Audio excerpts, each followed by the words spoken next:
Okay, I have the port cable here, 6-inch table, 6-inch joiner planer, and I had to replace the cutter head. A little backstory, so I bought this model back in, I guess last February. Used it to plane some, you can see I have quite a bit of pallet material here I plane with.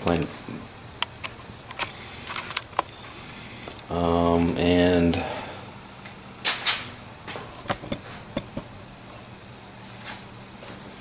when I first got it, I know, or after a while, I had a vibration and noticed I had a lot of snipe, and I had a little bit picks up through that play when I would pick up the shaft right here. So I thought, well, it was probably a bearing, so I sent it back to it was still under warranty, and I sent it to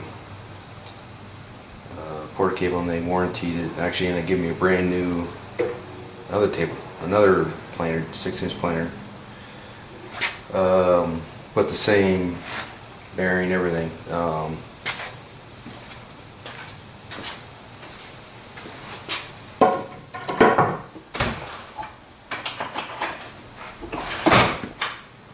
So this is a stock bearing that comes with it.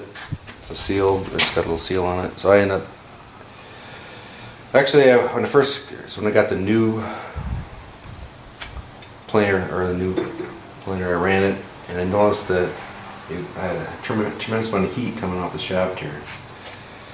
So I thought it was probably just the bearing. So I actually pulled the bearing out, pulled the seal off, and yeah, there was very little grease in it. I ended up greasing both sides, put it back in, and they seemed to run okay, but I still had quite a bit of heat right there. And eventually I started getting more play in it, so I thought, well, it must be the bearing. So I replaced with this new style bearing. It's the I think this is a needle bearing. I got off Amazon. I think actually they come, if you buy it now, that's what it comes with. Can't see if there's it's you cannot take the seal off.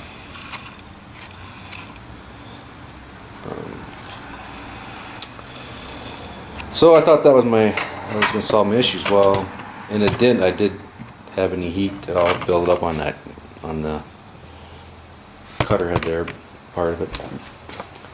But the other day I was out here and I noticed I was having a hard time, a lot of vibration, and noticed that a little more snipe, and so I picked this up and I got all kinds of play in it. So it turns out that from day one, whatever reason, it's spinning so fast that it's spinning on the inside of that bearing, and the bearing is actually harder than this shaft surface in it.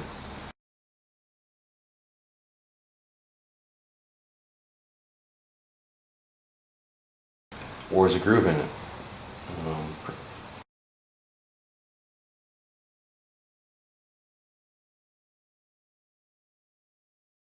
So pretty much is shot, because after so much time, then you have, I checked it, had about 10 thousandths of play or more. So I went and just bought eBay. I actually found a replacement for it, pretty much the same one. I'm hoping that this new style bearing will work better or not. I'll know real quickly when I start up if I get any heat, because with that style bearing I had heat pretty much right away. I mean, within around 5 minutes I had an noticeable heat coming off that shaft. So now I'm just set the knives up. Like I said, I run that crap out of this thing. When I run this planer, I run it for 20-30 minutes at a time, sometimes several passes. I run 4 sets of joiner knives.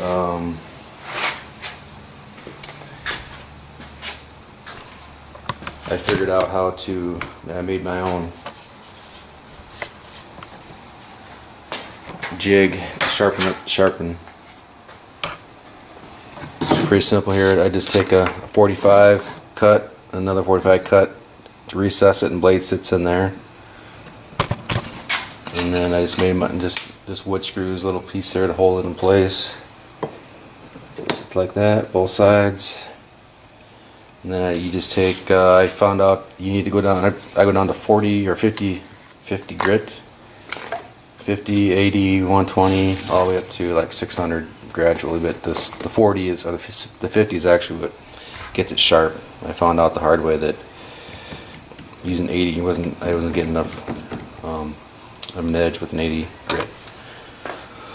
So that works out pretty slick. So I can actually turn these, because running this pallet material through it, knots and stuff, it dulls stuff pretty quickly. And I can change the blades out. So I'm just going to quick show you how I change this blade out, or set the knives here. I use the dial indicator.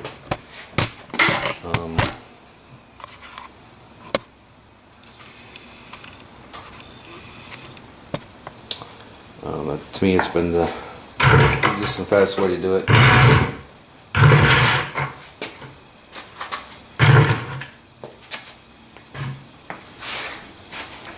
I set these at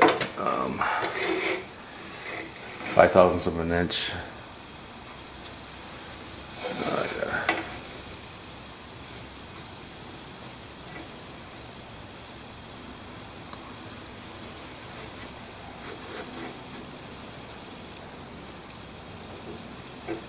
Zero it out.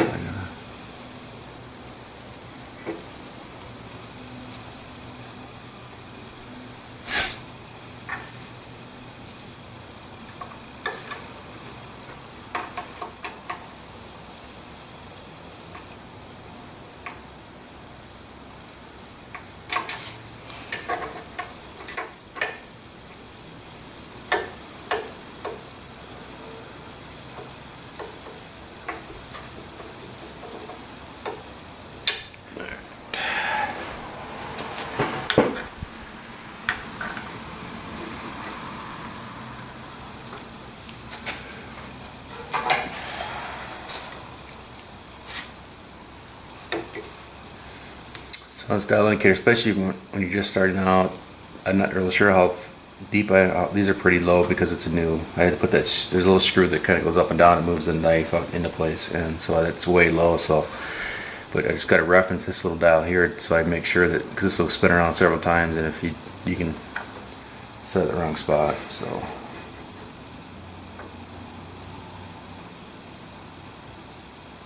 Actually pretty close there.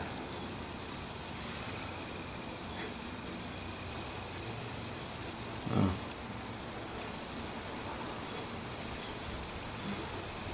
It's pretty much right at 5.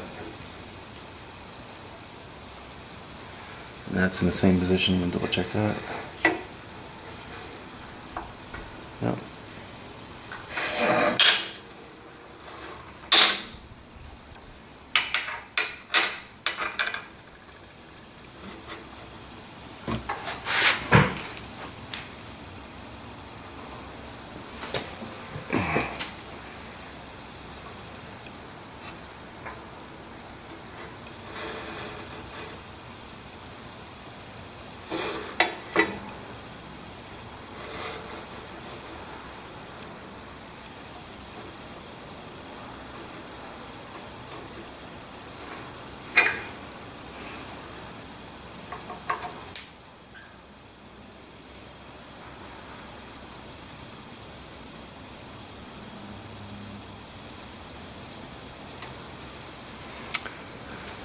Alright, there's one trick to this, so that screw goes up and down. If you,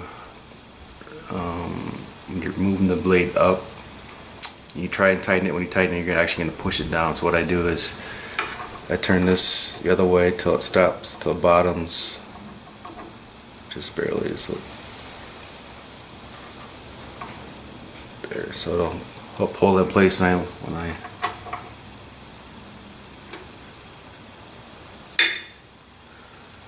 So I set my 5/1000ths of an inch over the mouthpiece table.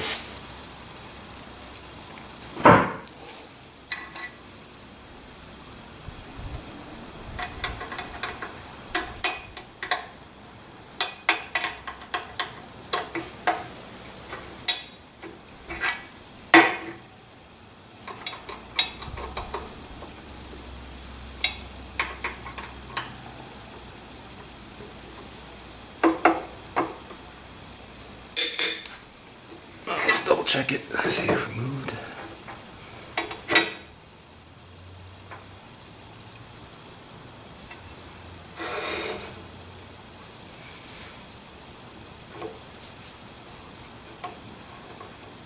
Yeah.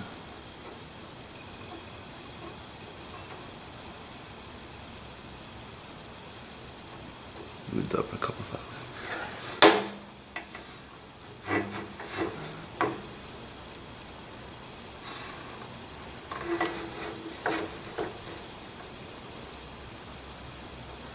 Right.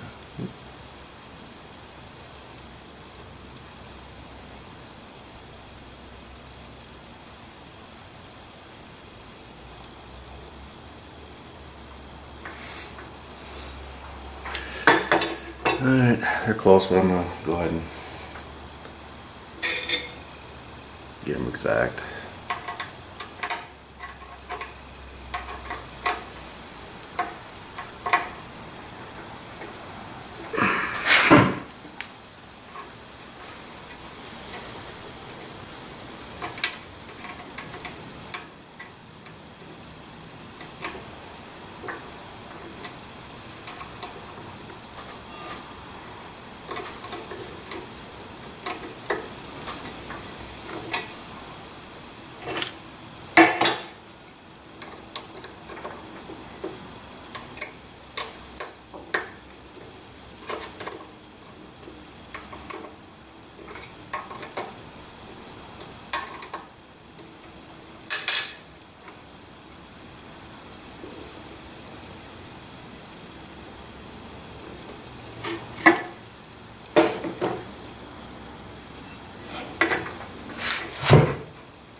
Okay, it has moved. That's good.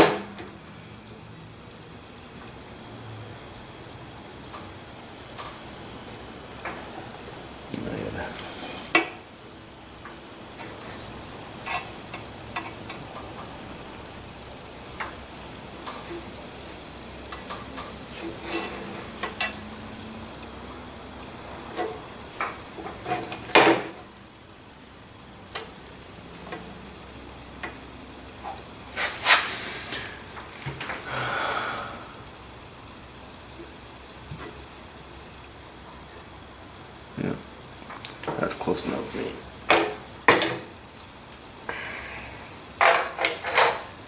Alright.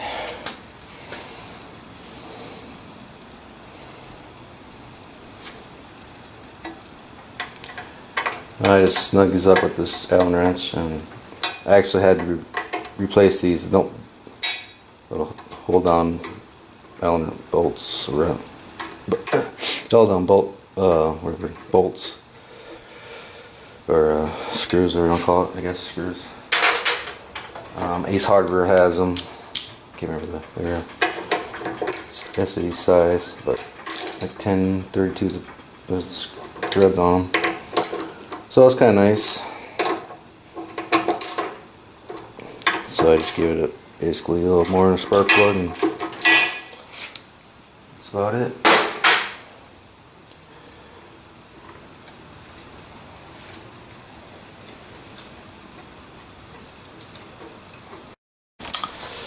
Okay, got this all back together, and I noticed that when I tighten up the pulley on this side, that it pulled the cutter head all the way over here. So there's very little clearance between here, cutter head, and this bracket here, bracing thing.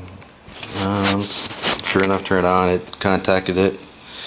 So what I'm going to do in here, I need to shim it, and I actually have a little washer here that'll, let's see it.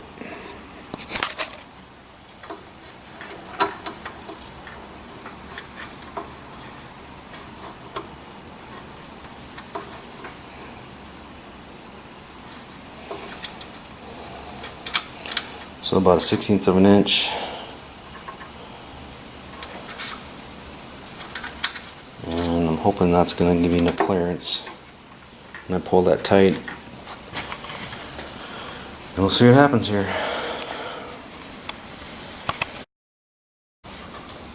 Alright, I ended up putting actually 2 washers in there, because the washer basically fit into that little collar, and then so I needed the washer thickness. So now I got plenty of room in there. If you ever take one of these apart, this is just left-hand thread, so it doesn't take much.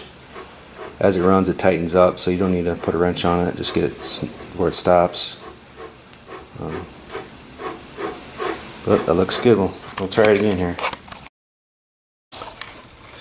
So I was just messing around with this thing, and I just noticed there's this little shim here. So apparently you're supposed to put this on the new cutter head. So that's exactly what I put on, about that much of a spacer. So I guess now I know. Well, it's kind of what I expected. So it's all back together, runs good.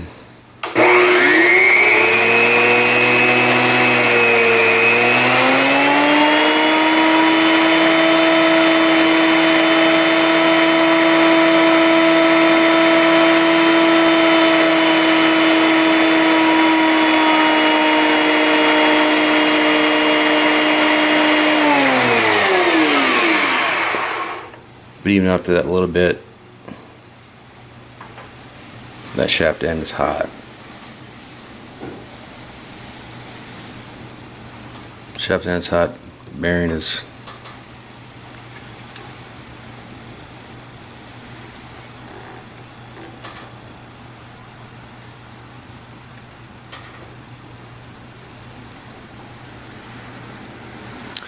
so unfortunately I'm just gonna have the same issue here within, I don't know, 8 hours worth of use probably on the thing. So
So this is my reference. I take it after I look for any gaps there.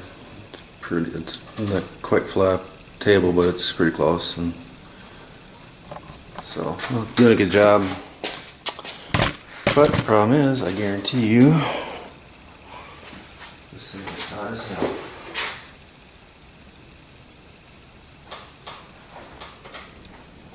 hell. Actually, it's not so bad.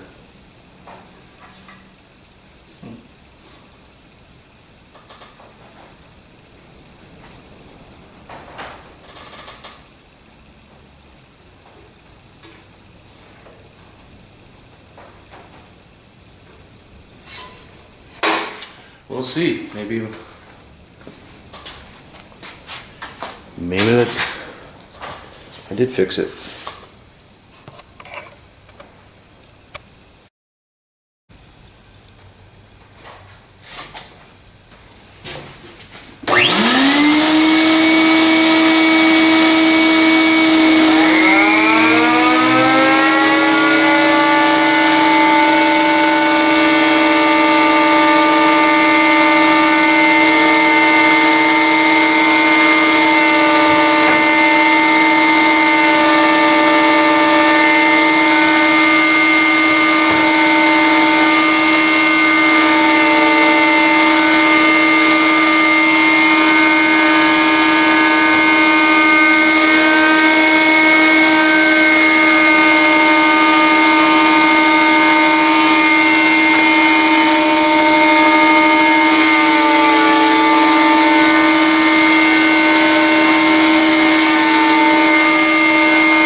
Okay, I just planed these 8 boards here, face and then 2 sides, and I had to do one of them or 2 of them on the table saw because I had too much of a warp in it. Basically, making a tabletop that's going on that this little spindle or pedestal style. So it's all made out of pallets. So I found some big pallets. That's all pallet wood. So anyway,